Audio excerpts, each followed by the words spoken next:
Hey, what's up, everyone? I'm super excited to introduce you to one of my mentors, William Lee.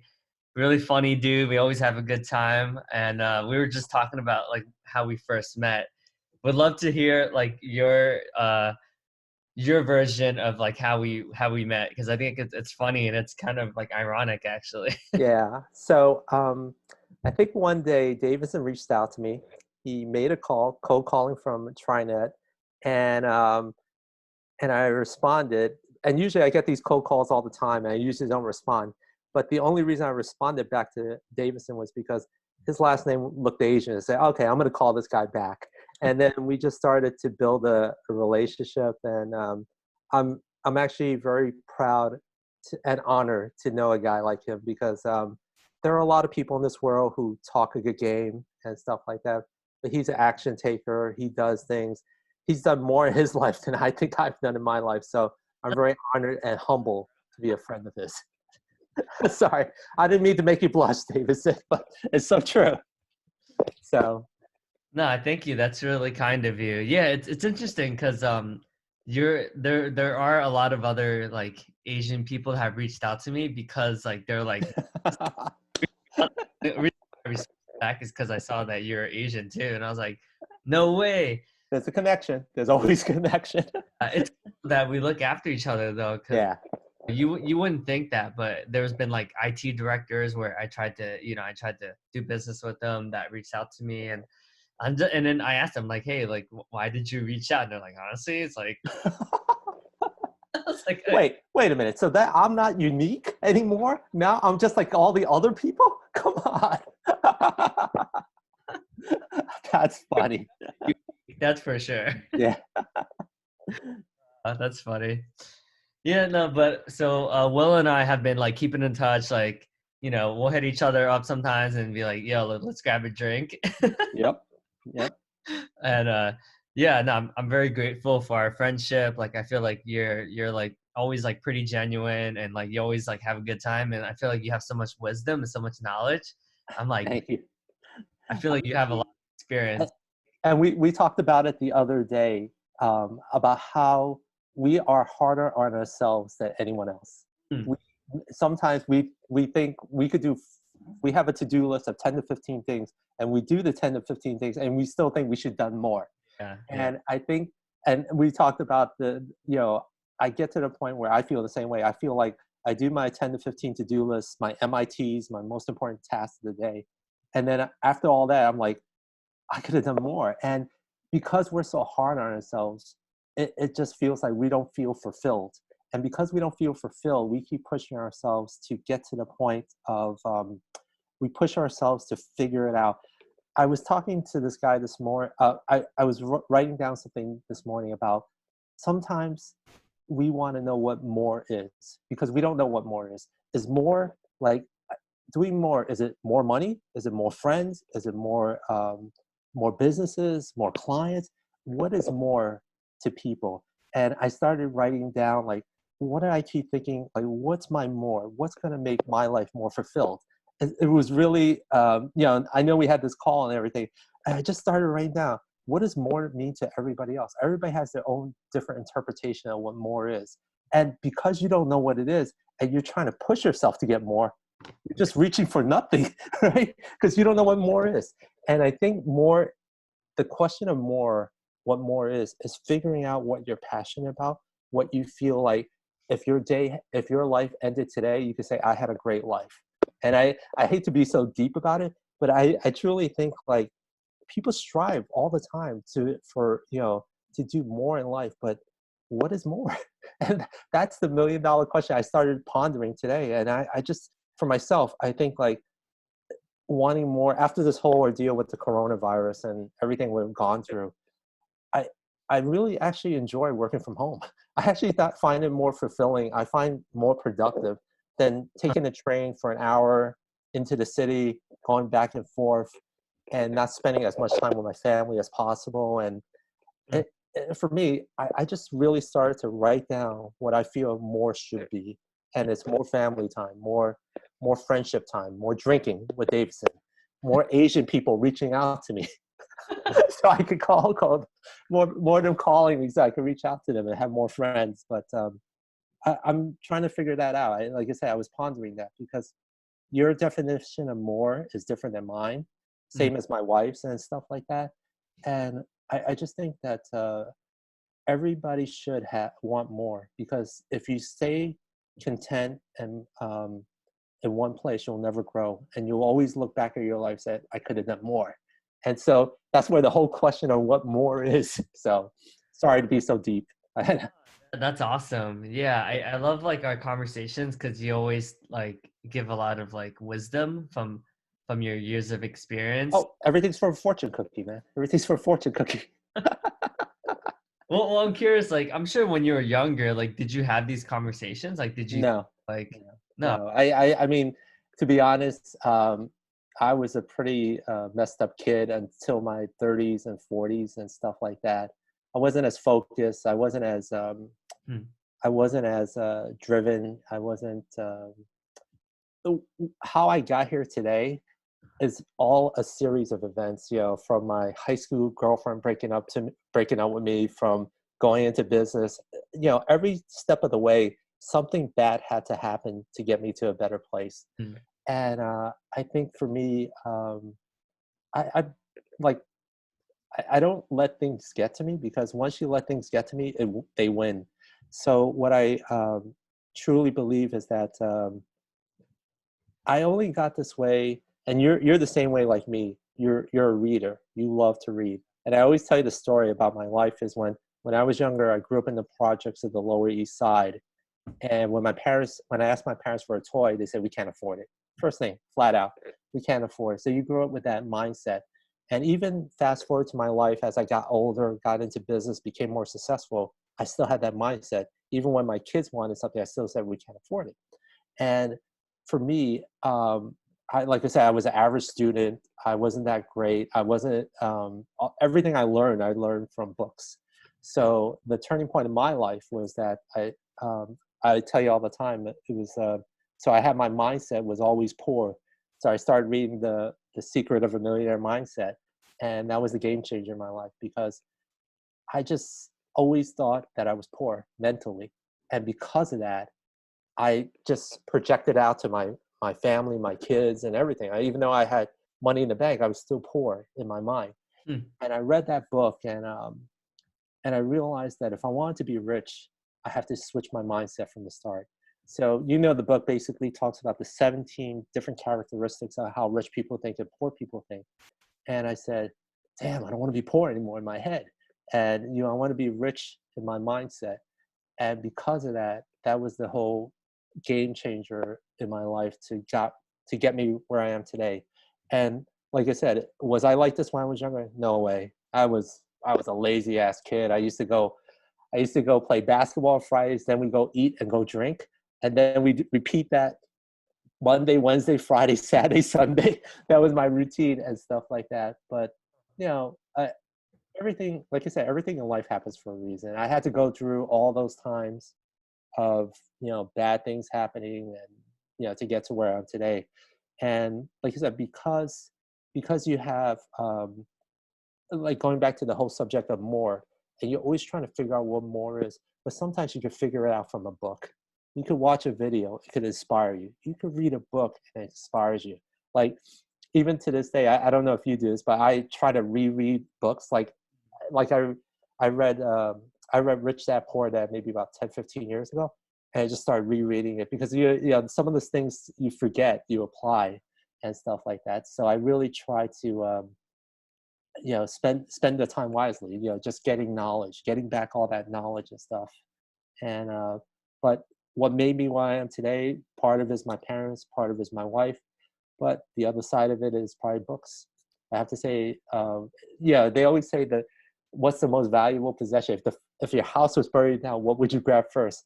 Well, maybe my wife and kids, so that would be first.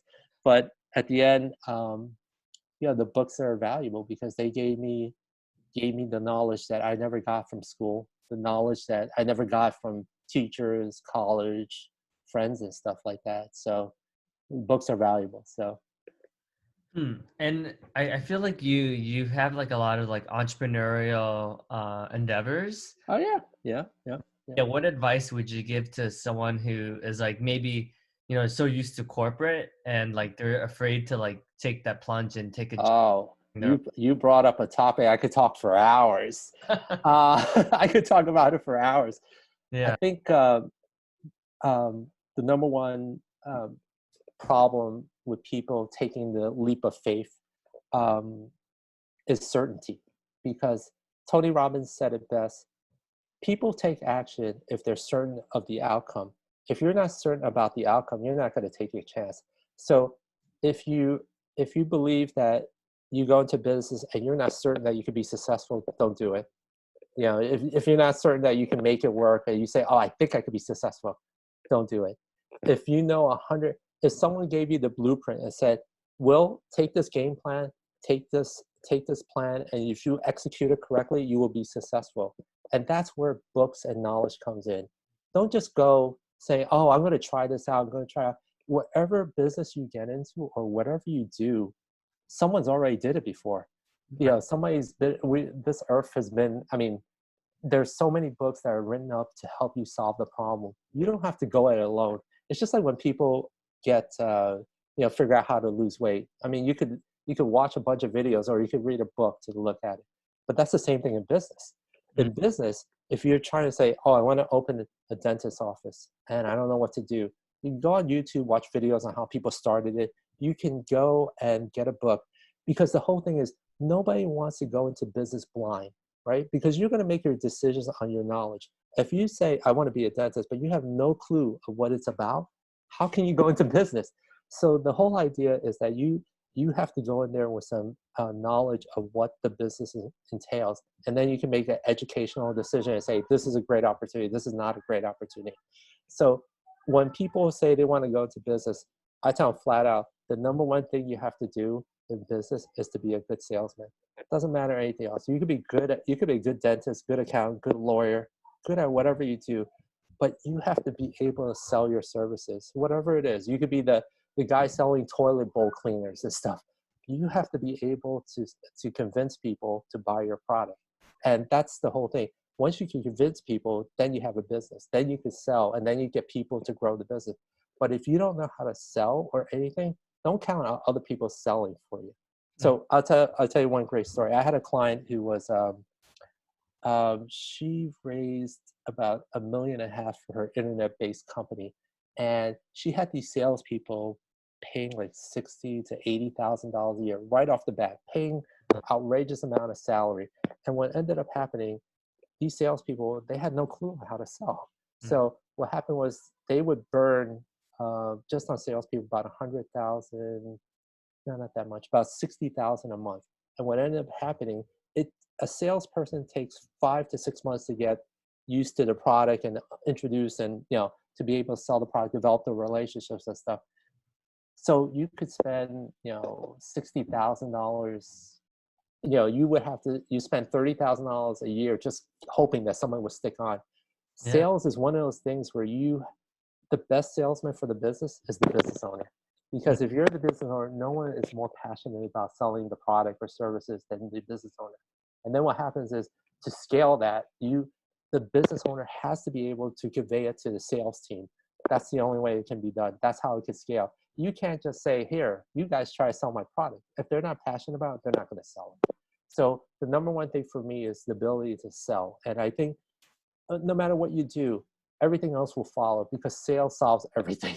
You could have the best product and the best people behind you, but if you don't have no sales, you're dead in the water. So being able to sell, and sometimes selling is just communicating. Sometimes being able to carry a conversation. I'm sure you've been through people who are pushy salespeople where they say, oh, the only thing they do is just like, oh, this is my product. And no, no, no, no. So nowadays, the true way to do it is to offer the value. And like I said, if you offer value to the marketplace, people will come to you. You can't just, you can't cold call people like you did. But what I mean, you have to give value to people in the marketplace. When you give value, they come to you. That is 95% of the battle. You have the last 5% is for you to close. Closing is you have to impress them that you're not just a shady car salesman, that you're more genuine. And to your point, like I always think like sales is about just being genuine. I think you just, this is who I am. This is how I talk to you. This is how I talk to my clients. Mhm. The more genuine you are, the more people respect you. And the more you don't care about sales, here's my other saying, once you don't care about sales, you'll get more sales. Because Yeah. if you just care about sales and making money, you'll never make money. But if you just do the right thing, and if you do all the right things and just be genuine, I think you'll get more sales. And that's the true way. I think sales, being a salesperson, is probably one of the skills that they don't teach you in school, that you learn on your own. You can read books on, you can watch other people and learn how people sell. That's the one skill that I think if you're going to go into business, that's the one you need. So Mm. because it doesn't matter what else you do. So Yeah, and you mentioned like, because I think like a lot of like younger people, especially like newer professionals that maybe have just graduated from college, mhm, they're still like they don't still don't really know like their authentic self yet, right? I think they're yeah, find yeah, themselves. yeah. So like how would you recommend for someone to like be more in touch with themselves? Because honestly, it took me a while to figure it out too. Mhm, I mhm. think I've only discovered it recently, and because of that, I've seen more recent success. I think I think you hit it on the nail. Sometimes you have to do a lot of soul searching and stuff like that.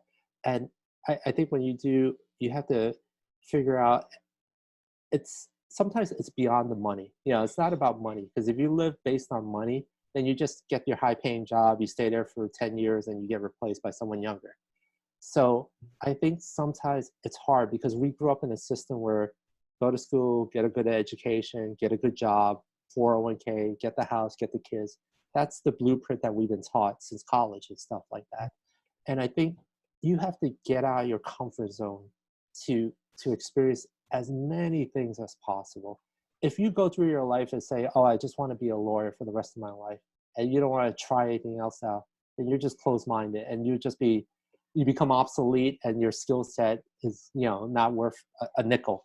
So I think for people in the younger generation, it's about developing those good habits, just to be open-minded. Because if you're open-minded when you're younger, you will always be open-minded. If you're closed-minded when you're older, I mean younger, you'll always be closed-minded. It's like one of the 17 secrets of a millionaire mindset. The one that says rich people rich people are constantly learning. Poor people think they know it all. And that, if you really think about it, if you know it all, then you don't want to learn, and then you think you're great. But if you want to be rich, you're a seeker of knowledge. You try other things, and like I said, I I've always thought about coming up with a book about like the 20 things that 20-year-olds, 30-year-olds should know. And for me, it was always like these things that to so they don't end up at 50 years old and saying like I'm obsolete. So I was going to put these topics like little tidbits of like, one thing is always have options. Do side hustles, because side hustles develop, you never know, they can develop into businesses themselves. Always keep learning. Learn how to read a profit and loss, because if you could read a profit and loss, you know how to invest your money. Mm. So I was coming up with these like different topics that and little book that I want to leave as my legacy thing, even for my kids. I thought about it. God forbid something happens to me, they don't know how to grow up. They don't know how to. They don't know what to do in their lives. I want to say, here, read this book that I did, or watch these videos and stuff like that, because that's what it is. You could get so much knowledge from watching YouTube or reading a book and stuff like that. So no one should say, I don't know what to do. No one should say that. I don't know what business to do, because the world's full of knowledge. You can get information all the time. So I think um, if people want to get into business, just do it and have no regrets, because that's the whole thing. Nobody wants to live on regrets. Nobody wants to say, oh, I should have done this, I should have done that. Everybody wants to be able to live their life and say, damn, I left it all out there. I did everything I could. I'm good, instead of like, shoot, I should have done this, I should have done that. And Mm. You know, if you ask me, with everything going on in the world, I'm in a pretty happy place. And I think part of it is because I made these decisions when I was younger. I made the decision to always invest my money, to always try to be a learner, try to be open-minded about things. And because I did it when I was younger, I developed it as I got older. You know, like for me, some of the things I always do is like I always go meet new clients because I always think you only have one time to make that impression.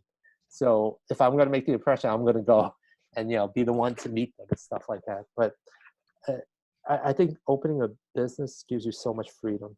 I always tell you, like, for me, I always think there's four ways to wealth in this world. You could get a high paying job, and in 5 or 10 years, you could be easily replaced by someone cheaper or automation.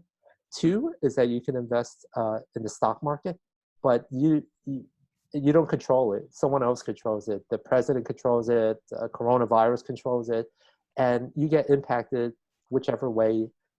Three is real estate, where people always say, "Oh, you should just buy a building or buy a two-family house," but you can't say, "Oh, I got $10,000. I want to buy a building." Right. So, and the fourth thing, which I find the most fulfilling, is opening a business. Because if you open a business and build a successful one, you could do it all. You could have your high paying job. You could invest in the stock market. You could buy real estate. The business gives you everything else. So that's what I truly believe in. Like you said, for me, because I guess I didn't have, uh, I had a humble beginning, and it's not how you begin, it's how you end. So I always think that I have maybe 20 or 30 years left in my life. I'm going to make sure damn well that I'm going to lead a good life. But that's all part of being in business. I think I probably, if I worked in corporate America, I'd probably be in the unemployment line by now. So Yeah, so you bring up a lot of good points. So I mean, it sounds like leaving a legacy is like really important to you. So yeah, yeah. I think as you get older, it's like, it's the whole thing of like, what do you want to be remembered by, or what it, they always say you came on this earth, you with X and Y, you want to leave this earth better. And I think sometimes the legacy thing only starts to dwell on you when you get older and when you settle down. Because, like I said, when you have kids, you're like, oh, I want to make sure my kids are taken care of. Even if you give them all the tools to be successful, you give them all the education and stuff like that. That still might not be enough for them to be successful in life. So you want to either help them have a blueprint and just be able to say, hey, you just do this, this, and that. And I told you I wanted to start because I wanted to start doing videos for my kids. So because like right now is probably like my peak brain power. So I rather leave them everything now instead of 10 or 15 years like, what did I do with my life? So I rather do those videos on, like if this situation comes out, if this situation, if your boyfriend breaks up with you, if your girlfriend breaks up with you, this is what you have to do. Because like I said, at the end of our lives, all we really care about is our friends and family. We're not going to care about, we're not going to say, shit, I should have worked that extra hour. Shit, I should have helped that client. At the end of our lives, we're just going to care about our friends and family and stuff. Don't worry, Davidson. At my deathbed, I'll be thinking of you in that cold call. Seriously, I will. it's funny like how like things work out, right? Yeah, It's buddy. I mean, being in business, it's not easy. And if it was easy, everybody'd be doing it and stuff like that. It's a constant challenge to reinvent yourself all the time because you think sometimes you have the business figured out, but then somebody throws a curveball at you and you have to reinvent yourself. And mm, that's part of the whole thing. You have to keep reinventing yourself. Like I said, you cannot be content with the way you do business. It's the same thing, like I said, with a job or anything. If you just settle on a job and do that job for 10 years the same way, you're going to be replaced or you become obsolete. It's the same thing in business.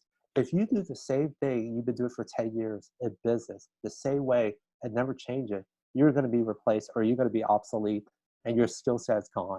And that's the whole thing. That's, if anything else that I learned throughout the years, that's the one thing. You have to sharpen the saw all the time. You have to be able to be like the knowledge guy and stuff like that. You have to be able to say, all right, I'm up to date. I know what's going on. This is how we streamline. This is how we make things better.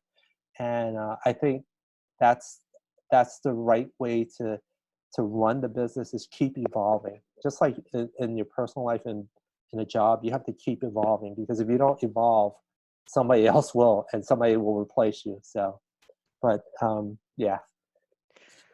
Yeah, I feel like, you've worked with so many different businesses, and you've seen a lot that were successful and some that didn't Yeah. make it as far. Like, what are some of the common themes you notice amongst like your most successful clients? And obviously you don't have to go into specific because of obvious reasons, but Mhm. what are like some of the common traits you see amongst like your businesses that are booming and some that are always having to like, you know, maybe like try something new and then start another business or start another business? Do you notice some of these trends? Actually, that's a very damn good question. Uh, I think the one thing that the successful business owners do is read the financials Mm, and read and understand the financials of their business, because if they don't know how to read it, they don't know how to adjust, they don't know how to make changes and stuff. And because they don't know how to make changes, they don't know, like, oh shoot, we're burning cash, we have no more cash.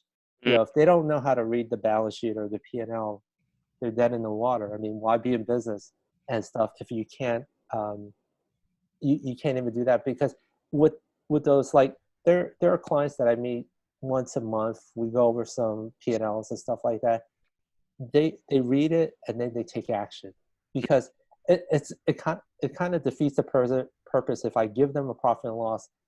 They read it and they don't do anything. People, everything has to be, you have to take reaction. You know, you have to be able to take the data and react to it. You know, if your sales are down, oh, I got to go get more sales, right? If you don't even know that, that's one thing. So some of my successful clients that I think they read the profit and loss and they make sense of it and they make the adjustments and stuff like that. And that's one trait that I think a lot of them, not a lot of my clients have, but most, some of them have it, and they become more successful because of that. They can make the adjustments. And there was there's another great story about changing with the times, and that's another one thing that I think is so important. You have to change with the times. Like I said, the way you did sales before is different than the way you do it now, yeah. because you know, social media, whatever, has changed everything. So I had this restaurant client, I think in 2018, he did 225,000 in sales for the month of May. And then the following year, 2019, in May, he did 150,000 in sales. So he lost in sales, 75,000 in sales. And he was going through some legal problems also. And I didn't think he would survive. And fast forward to I think I think I got the years mixed up. 2017 was 225. 2018 he was at 150, and then 2019 when I saw him last year, he was back to 225 in sales. And I was like, here's a guy probably in his early 60s, very successful restaurateur, had two restaurants, and I asked him, how'd you get back in sales? Because he was, I thought for sure he wasn't going to make it. And I said, how'd you get back? How'd you do it? He's like, he said these words that I never thought he would say from an older gentleman. He said, I got back through social media. I said, what? I said, I got back because I hired the social media woman to do posts on Instagram for me. I said, what are you talking about? He says, well, we had this drink, this watermelon martini drink. We posted it up on Instagram. It's a $14 drink. We sold 75 of them over the weekend. I said, what? And I was just blown away. And that just made me realize that that's one of the key things in business, that you have to change with the times. Like I said, the guy is 60 plus years old. I don't know if he, I shouldn't say anything, but I didn't think he knew what Instagram was. But he hired the right people to get him to that place where he can increase the sales and stuff. It was, I was dumbfounded. And to this day, he's still doing well. I mean, even before the Corona thing, he was doing really well. And to his credit, I have to say that people who seek to change, people who want to do better and want more, have to change. Because if they don't change the way they do business, they'll be stuck. And like I said, change is so important no matter what you do in your life, in business, your personal life, career, or whatever. And sometimes it's so hard to get help and say, oh, I need help. I need to do this. I need to think differently. And sometimes, like I said, if you do all the right things and you keep learning, you're open-minded about it, you'll get there. Mm. So Yeah, so that's interesting. Man, I'm curious. Like, I'm sure because you work with a lot of restaurants, right? yeah.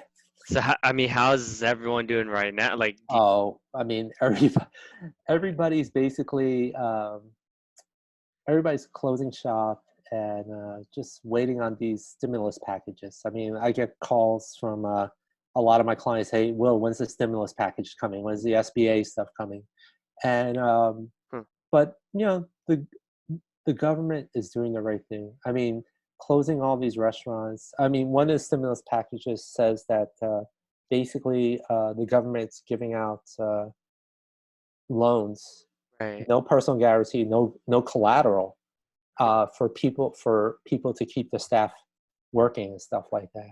And they have to. I mean, no one, this whole thing that we're going through, no one could ever predict it and stuff like that. But the government's stepping up. They're doing all the stimulus packages and like I said, I mean, it'll take a couple of months, but Mm, I think everything will go back to normal in maybe about 4 to 6 months. And because there's going to be a time where people are not going to want to go out anymore. They're still afraid. They don't want to get on a train. They don't want to go on the subway. But New Yorkers are tough, man. yeah.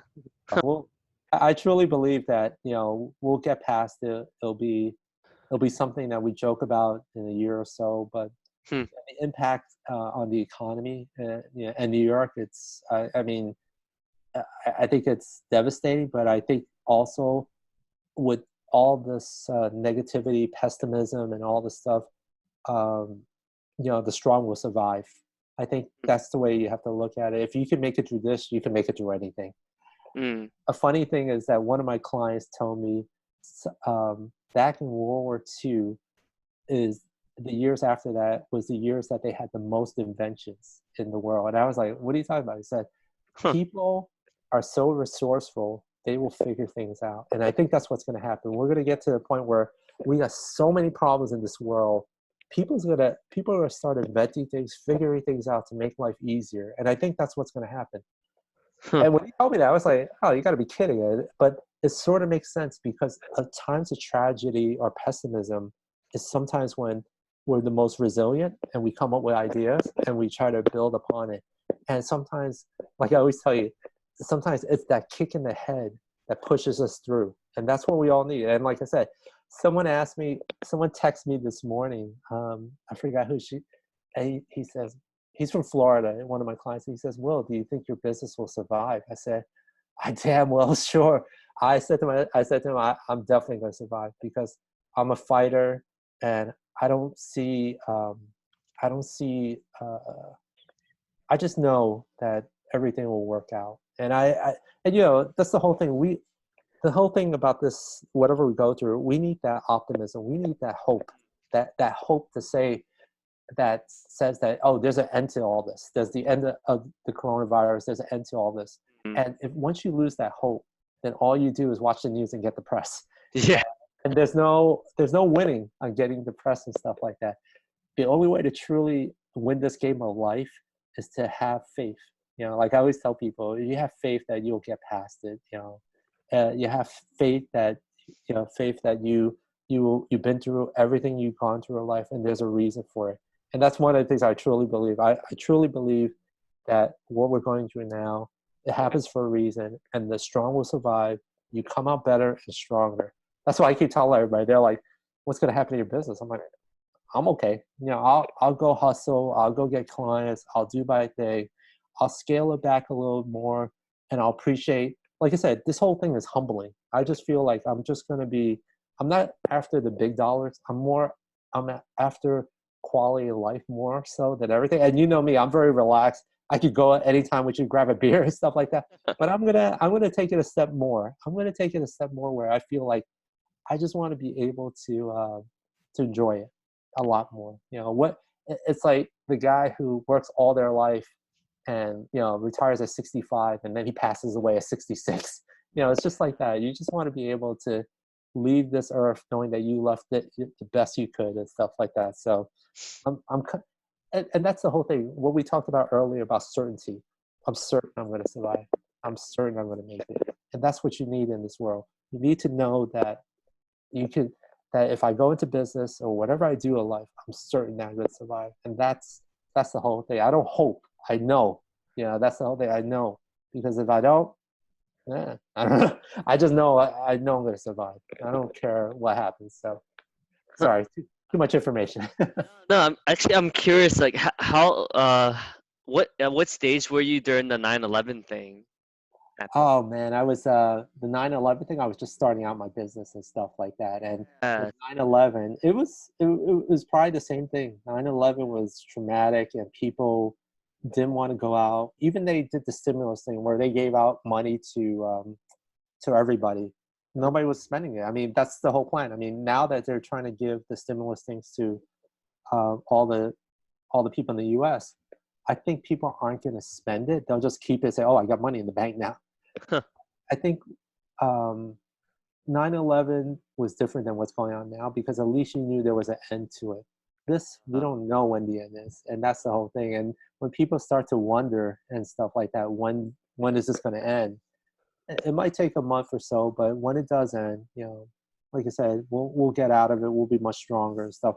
And that's what happened in 9/11. I mean, 9/11 was like, I still remember they even when the plane hit the towers and everything and stuff like that. It's traumatic. People going there, um, but it was traumatic, and people still wanted to help. I mean, people were running to the towers to help people, and unfortunately, some of them passed away because they thought they could help and stuff like that. But I think New Yorkers are the same. Like now with this whole Corona thing, I see so many GoFunds for businesses. I see people contributing. I see a lot of this. And that's why, like I said, New Yorkers is tough. I mean, I like I said, I'm born and raised in New York, and I think we're tough as nails. And this is not going to get us. This is not gonna be the end of New Yorkers. So Yeah, that's a good point. I definitely think it takes like I mean, New York attracts like a certain type of mindset, right? Like, yeah, who want to succeed, people who are attracted to like, it's like the financial capital of the world now yeah, because of the what happened with London and the Brexit, right? So I think true, true. now it is, the financial capital of the world. Huh. That's interesting. But no, I appreciate your optimism, because I do think, it is, because we're right in the middle of it, right? Yeah, It's yeah, it's hard for people to think that with anything there's always an end, right? Just like yeah, the markets, like there's always a down, there's always bear market yeah, and bull market. So it's yeah. the way things work. Yeah, yeah. I mean, like I said, and because we don't know when it's going to end, the uncertainty that we have, there's all this pessimism, and pessimism can be good or bad. It's just like how do you deal with all the negativities? There are people in life that you meet that are so optimistic and stuff. You could tell them the world's going to end, but they'll be the ones out there tomorrow having a party. Yeah. And then you get people that say the world's going to end. They're like, oh, let me go home and sleep. So I think it has to be the right approach to things in life. And like I said, um, the more you go through in life, the more experiences you have, the more you could just brush it off. Brush it off like, oh, that's it. All right. I've been through a lot, so this is another one of those those speed bumps in the road. So I'm okay. Well, I'll get through it. And like I said, because I think I've been through 9/11, financial crisis, real estate bubble, internet bust, my high school girlfriend breaking up with me, you know, I think, this is nothing. This is I mean, it's not nothing, but I just think that, we'll get past it. You've We'll been all go past worst. it. Yeah. Yeah. Huh. That's a good point, because I'm reading a book that it's called like, it's like the wisdom of the elders or something like that. Was it Mhm. the basically it's this guy who was like he was like one of the executives at Airbnb. So Mhm. he reported everyone in the whole company's like average age. He was like, it's like 30, and he was Wow. like double their age. Yeah. Wow. This is saying like the reason why I think every company should have like a wise elder is because Yeah. seen it all. Like we've been through so Yeah. much, and there's something about experience that is so valuable, especially if you're a co-founder and you're a co-founder, and obviously you could be worth billions, but the wisdom that he can provide. But he was also like, it was also they taught me a lot of lessons as well, because Oh, it's awesome. Yeah. the things that they did that he's like, yeah, I don't think that's gonna work. But then times are changing so much that Yeah. it did work out, and he was like, honestly, I didn't see that coming, but hey, Yeah. Yeah. It's so true. Like I said, I mean, you need people who've been around the block. Like I said, people who experience it to calm people down. And for me, I think I tell people that you know life is short. Life is definitely short because in your 20s you try to be popular, in your 30s you're trying to figure out, you're at the peak of your career trying to figure it out. When you get to 40 and stuff like that, you start to, the legacy things, and you start thinking about, what am I doing with my life and stuff like that? What impact are you having? And then, as time goes on, it just goes by that much faster. When you're a kid, you're like, damn, I want to be older. When you're an adult, you're like, damn, I want to be younger. It's the opposite and stuff like that. But, that's the one thing you can't control in life is time. mm, That's one of our, like what I always tell you, is like one of our most precious resources. No matter how much money you make, or, it doesn't matter. It's what you do with your time. That's the most important thing. I think the value of time is more important, and being productive and just knowing that you're moving the needle of your life is important, because time, like that. hmm, So, um, yeah, I gotta charge my computer. So, oh, I was like, can you pause it, or? yeah, yeah. Actually, I'm curious, because you always like talk about, you want to like instill like life. What are some things that are like some core fundamental things, like if you could distill it into like a couple lines or phrases that you want your children to know, that would be valuable? Because I feel like that would be pretty valuable to. Wow, that's that. Like I said, for my kids, I just want them to be constant learners, just like how you read and you get knowledge through books and stuff like that. Constantly learning is the for me, being able to learn and pick up a book to seek the answers. Never There's always ways to figure things out. Life, like I said, there are people been on this earth for over 2,000 years. Whatever you go through, whatever relationship, business problem you have, somebody's been through it.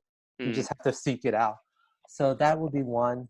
For my kids, I want them not to, I don't want them working corporate America. I tell my wife all the time, I want them to own businesses, because owning a business, you have the leverage on your side. You control your destiny. If you want to work hard and work 60 hours, and you can do that.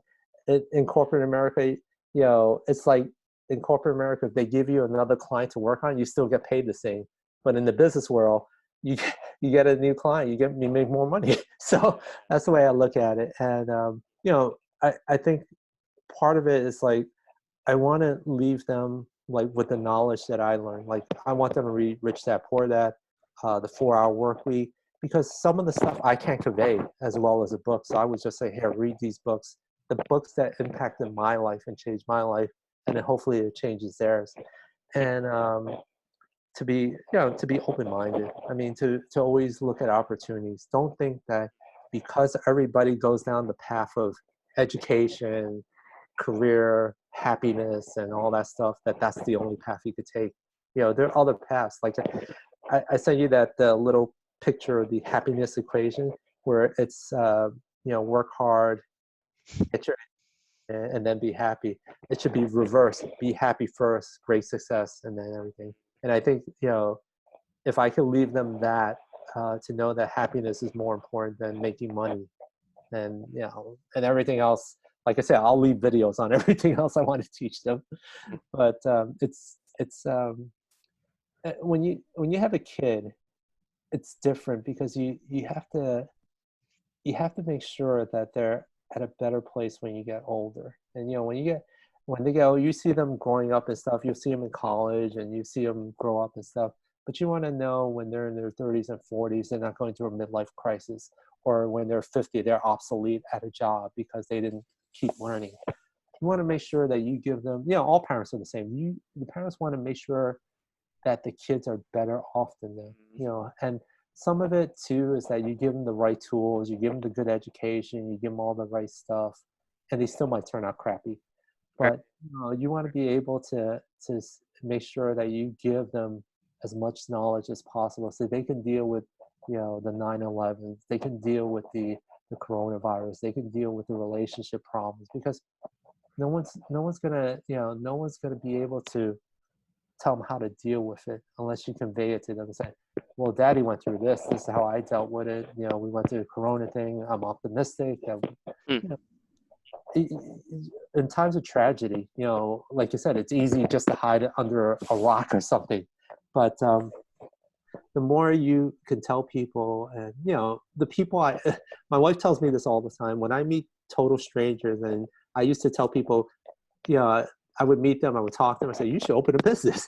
And because I just feel like, for me, that was one of the greatest turning points of my life. If I didn't open a business, I'd probably be obsolete and stuff like that. That's why I want my kids to be able to have these options in life. Like, I think I talked to you about one time about having options. I think, options being that you have, when you're younger, you don't think that school is the only option. Some people say go into business is an option, do stuff. You just don't want to put all your eggs in one basket. You don't want to say like, oh, even in business, you don't want to say, this is my only business, this is what I'm going to do for the rest of my life. If that's your only option, forget it, you're screwed.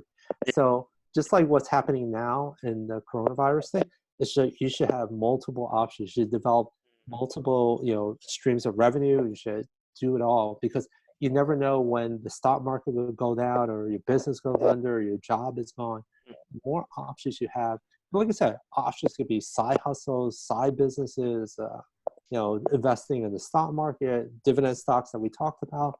And, there's so many ways to develop side hustles. It's just like, it's the old cliche, don't put all your eggs in one basket. In jobs, in a business, in investing, and everything. If you put your eggs in one thing, it's just like a relationship. You go out with this person, the only person since high school, and that's it. You don't have no other options, and this is all you know, and you get married, and that's it. So I truly think that that's probably one of the other things I want to teach my kids, that they need to expand their horizons, have options, think about other ways to make a living, have a great career, have a great life. And you need that. You can't just say, get this job and you're done, you're set. It doesn't happen anymore. So Yeah, I do think we're living in a different time now, because like I think yeah, back in the day, you were able to have like a pension, and like yeah, uh, yeah, nowadays, like it's like the freelance economy of anything, right? Because yeah, yeah. people realize But that you can outsource it, or you can get it cheaper in like the Philippines, or yeah, yeah, yeah. whatever. I think when people ask me about outsourcing stuff, and it's like, at the end of the day, whatever you do, you're coming up with a product, a finished product, right? As a business owner, you want to make the most money out of the finished product. It could be a widget, or it could be a tax return, right? You want to make the most profit from it, and sometimes you have to find other sources to get the project done. So, and in this day and age, I think, in business, it's harder to find good help than clients. I think finding clients is the easiest thing. I think people will always need you. If you add value to the marketplace and you give more than you get, you will get clients. But I think people, nowadays, because uh, I don't want to say the younger generation, but it is the younger generation, Mm. because they see, Mary Jane making money on TikTok, or they see someone a YouTuber making money, they want to dabble at it. And once they dabble at it, it's like, oh, I don't need this job. Let me do this. There's more opportunities for your generation and younger to do other careers. Because like I said, if your friend says, oh, I made money on cryptocurrency, you're like, oh, wow, let me try that. Because there's so much opportunity out there that people don't know what to stick to and stuff like that. And they say, my restaurant clients always tell me, they have people who come in for interview one day and the next day they don't even show up. No call, no nothing. No respect, no nothing. It's a different it's a different mindset and stuff like that, because they're probably like, oh, you know what? I could be the Grubhub delivery guy. I'll still make money. I could be, so there are more options for people to make money. And I think they're not going to settle, like you said, the gig economy. They're not going to settle for that, let me work 40 hours, 50 hours a week and be stuck doing the same thing in the office. I think you know, what's different about this generation, and I guess my generation, is like, if you did one thing, you always thought that one thing would be enough. Mm. This generation is like, I'm going to try multiple things and I'm going to try to figure it out. And usually it takes time for people to figure it out. But listen, if you only did one thing, like you were only a lawyer for 20 years and that's all you did, that was the way of the past. Now, if you don't have 3 or 4 different career changes, then you're old, I guess. But yeah, I think being able to get to the point where I tell you, figuring things out. The one thing that I think is bad about college is that they expect you to figure out your career when you're 18 years old, and they figure that you have to do that for the next 20, 30 years. No one's going to figure it out. How can you give that thrust that burden on some kid who just turned 18? You can't. So how can someone say, in college, I'm going to go 4 years, I'm going to major to be a doctor. I don't know anything. I don't know anything about it, but this is what I'm going to major in. I'm going to spend 8 years, commit $200,000-$300,000 in student loans to be that doctor. And then when you're out, you're like, oh shoot, I shouldn't have done that. So I think that's one of the problems that's happening nowadays with all the student debt and student loan and stuff like that. You think you know what your career is. You think you want to know, you want to be able to do this, but you never exposed to it. So you're like it's like throwing darts in the water. You don't know if it's the right or wrong thing. So, but that's why, I mean, it might not be a bad thing that the generation tries different things, because they could weed it out. And they could say like, oh, I was a Grubhub driver. Oh, I did Airbnb. I did this and that. I mean, it's different. Like I said, our generation, you did one thing. That's the one thing you focus on, and that was it. But this generation, at least you dabble to figure it out. And you could dabble and say, oh, I did this, it was successful. I did this e-commerce business. I did this, and it was successful. At least you try it out. And I think that's one good thing about your generation. Even though they're not loyal, they're at least trying out different things to figure it out. And they'll get to the point where they're in their 30s and they're like, shoot, I gotta figure it out and stuff. There's a time frame for everything, but at least they could say, I tried so many different things, as opposed to a person, the older generation, I did one thing, that was it. So Huh. Yeah, no, that's a good point. Like even for me, like I'm 32 now, and I've had like 15 different jobs, right? oh man, that's awesome. Yeah. Yeah. Exactly what you said. Like I feel like I've tried like so many different things, right? Yeah. And getting back to one of your points, you said, what advice would you give people who want to start business? I would say fail a lot, because I think I started and dabbled maybe about 10 or so other businesses, but you only need one to be successful. No one cares about any of the other ones. You could have failed 150 times, but the one business that you're successful in and that you're good at, that's all that really matters. And like I said, the more you can, I think failing is the best thing you could do in life. I think failing. So when you fail in college, I mean, you get left back and stuff. Like you go to school, you get left back. You fail in business, you learn. You learn from it. You try to get better. So it's just like what I always say. In college, when you cheat on a test, you get expelled.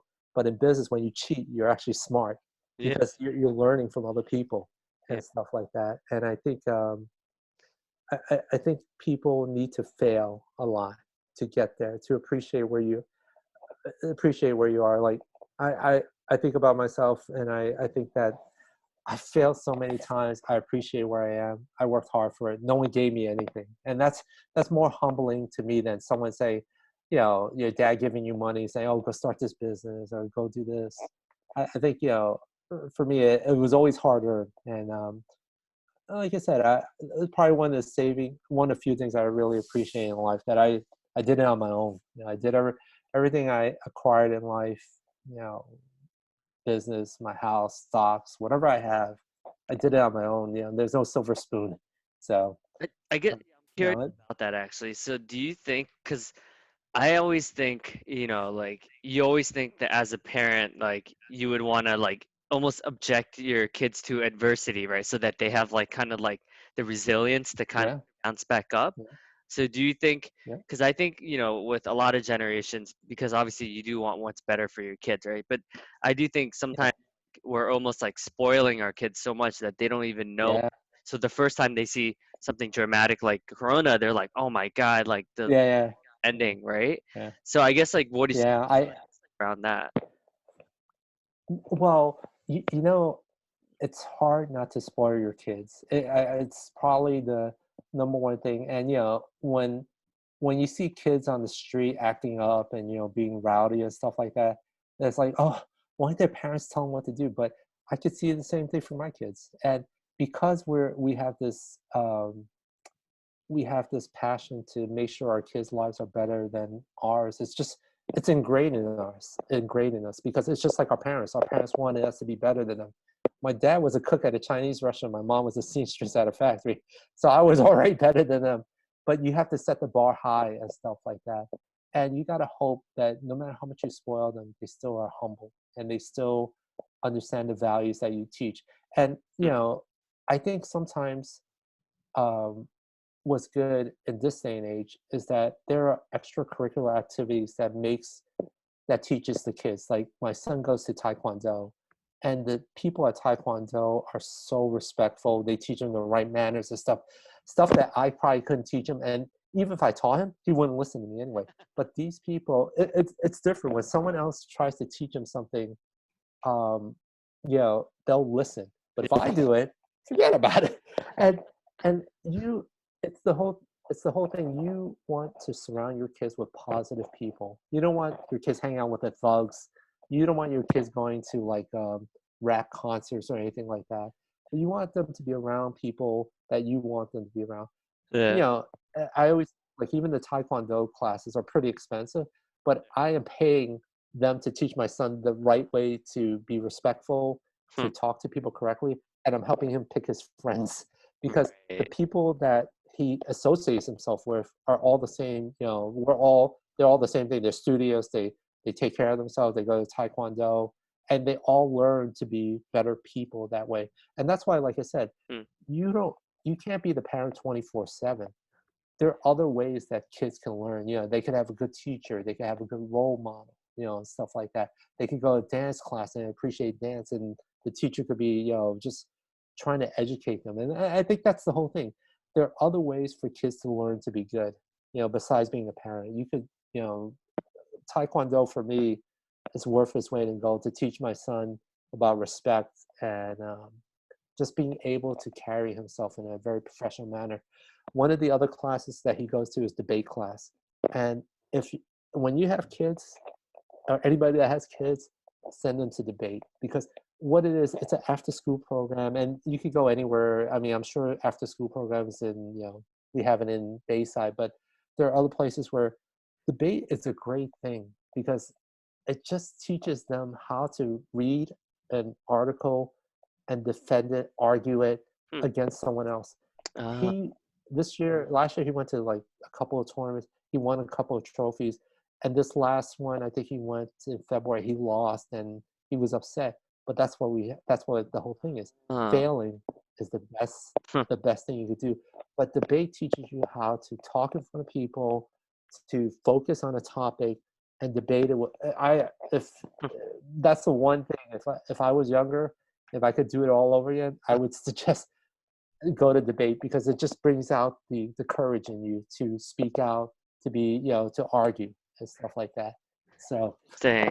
but like I said, there are a lot of tools out there outside being a parent. I mean, outside being the parents to teach them the right and wrong, and hopefully you put them in that environment where they can be, like I said, they're not hanging out at the bodega and, drinking a 40-ounce beer.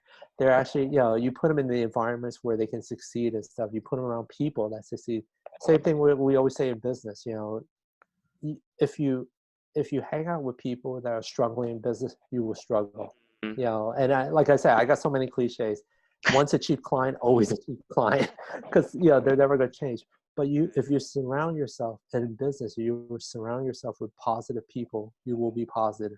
If you surround yourself with successful business people, you will be positive. And you do it all the time. You go to those seminars, and I see you do it because you're not going there. You're going there because you want to learn something new. You want to be around successful people, and that's the right attitude. And that's the same thing with kids. You want your kids to be around successful people. And I don't mean people with kids with suits and drive Mercedes-Benz and have driven in. I mean people that are just normal, that do the same things you want them to do. You want them to study. You want them to be successful. You want them to learn. And I think, like I said, beyond the parents, there's so many ways that kids can learn to be better. So. Hmm. Well, yeah, I feel like we talked a lot about some pretty interesting stuff. I feel like we can always Yeah, isn't there going to be a second? Is there going to be a second or third series in this? do. Yeah, I think. I feel like we could talk for hours. Yeah, I know. Same here, buddy. Same here. I always think, like I always say, I have friends that I grew up with that I'm known, most of my life, and we're still friends. And we might not see each other maybe once or twice a year, and but even when we only see each other once a year or twice a year, we make it seem like we didn't, we've been seeing each other for months and stuff. And that's the same way I feel like with you. I just think you're a good guy, good, genuine guy, and that, I could not talk to you for a month or a year, and we could still pick up where we left off. And I think that that's worth its weight in gold. And like I said, at the end of our lives, we're not going to think about our clients. We're going to think about the friends and families that we have and stuff. So, but it's always great talking to you, buddy. Yeah. Well, thank you so much. Well, I feel like the same way. I feel like it's interesting because I feel like my problem is like I have so many friends, so I feel bad sometimes when like I can't hang out with everyone. But I feel like Yeah, with us, like actually I do make more time to like talk to you or to like like whereas like I feel like because I feel like it's we have good conversations like this, and it's like yeah, optimism and like just like you said, yeah, surround yourself with, right? So it's like I always want to be around yeah, like people like you. So. yeah. I mean, like it's it's hard sometimes because think of it this way: the people that you grew up with that are your friends, you never, some of them become successful, some of them just average lives and stuff like that. And not to say that being average is a problem, but Yeah. you know, career, business, and stuff, you want somebody to always kick your ass. You always want somebody to push you. It's like, what's that guy doing? Oh, I got to do better. We all need that motivation. Mm. And it's the same thing like what I said about my parents. My parents were just, my dad was a cook at a restaurant. My mom was a seamstress at a factory. I already passed the bar. I passed their bar. It's like, now I got to set the bar higher for my kids so they could strive for more. Mm. And I also want people, like I always say, I want to make sure I leave this world better. Like even the people I talk to and meet, I just want to set the bar high that you can accomplish whatever you want in life. It's, when opportunity knocks on the other side is hard work and stuff like that. If you want to work hard and be successful, you can be. You just have to, pay the price, which is the hard work. And then when you do all that, the world opens its doors. And like I said, if I could leave anything in this world, it's like the optimism, because I just think that, because if your skill set says you only know A, B, and C, and someone says you can't learn D, C, or D or E, why? You could only go as far as you want to go. And this is why I always tell people, it's like, you want, I always tell you about the leverage thing. I'm always thinking about leverage because you want to have leverage and you want to have control. No one controls, no one says, Davidson, you can't read any more books. If you want to do it, you'll read books. No one says, Will, stop watching YouTube videos on self-help. If you want to do it, you do it. motivation and, perseverance is something we all need. If someone tells me I can't do it, I'm going to try to do it. If someone says, well, you're not that smart, I'm gonna learn to be smarter. I'm gonna, we all have the opportunity to get better, and that's the whole thing. It's just about getting better. If every day you see yourself moving the needle of life, and you're like, oh, I learned this new skill. And especially now that we have so much free time, it's like, what are people doing? Either you're watching the news or about the coronavirus, or watching the stock market, or watching your 401k go down. But I think this is a perfect time to sharpen your skills. Yeah. Read a book. Go take a lesson. I just finished, before I went on, I was watching a webinar on social media. I was like, oh, this is so cool. Just do those things that you have time for now, and just keep sharpening the saw, fine-tuning your skills, getting better. So when you come out of it, you're more optimistic. Say, oh, I learned this while I was, instead of like, so you ask somebody, say, oh, what did you do during this whole, shutdown? And say, oh, I watch CNN every day, right? I mean, wouldn't it be better to say, I read 30 books. I watched this YouTube. I enhanced my career. I learned this new skill, instead of saying, oh, I just watched CNN and cried every day. Yeah, So, so true. but Like I was getting off with some clients today, and I was just like, wow, like you're so optimistic, and then like you speak to some, and yeah, it's totally different conversations, right? It's like, it's interesting how, it's like we're all going through the same exact thing, give or take, right? yeah, yep, You yep. And conversation. it's always that same. Yeah. It's always that same thing where people say, Bill Gates, Warren Buffett had 24 hours in a day, 7 days a week. Yeah. And, why are they so rich? How did they become so successful? It's what they did with their time. I mean, we have the same amount of time as them. We have the same amount of time as Steve Jobs did. Yeah. It's like, it's what you do with the time, and your choices that you make and stuff like that. Like I said, I mean, listen, I'm not saying the world is rosy, but you can make the world what you want it to make. You make it, because, like I said, if you want to watch CNN and be depressed, by all means, you could do that. Or you could say, let me take this time to focus on improving myself. And then if you do that, then the world opens up. It really does. I mean, like I said, if you just say, I'm going to get depressed. So that's why I don't, I don't even check my stock account anymore. Yeah. And I don't even, I don't even want to check my 401k. I just, I let it ride Yeah. in so many words. That's But yeah, it's definitely challenging times. But like I said, the strong survive. The strong will survive. You come out the stronger, and you come out better. And you're like, wow, this is nothing. So mm. Well, thank you so much. Definitely want to no acknowledge problem, buddy. for your your wisdom, your brilliance, like how amazing of a parent you are, and a friend and a mentor. Thank you so much. Honestly, like you always motivate me. You always I always leave our conversations feeling like $1,000,000 richer. So I really do appreciate you a lot, man. Means a Thank you. And I have to be honest, I say the same thing. I say the same thing every time after I talk to you. I just want to do more. I actually do. I always think to myself, like, yeah, that guy's doing so much crap. I'm not doing shit with my life. So like, I'm glad that we both inspire each other, and I think yeah. it's a mutual thing. It's not like one is inspired, the other doesn't. It's not inspired.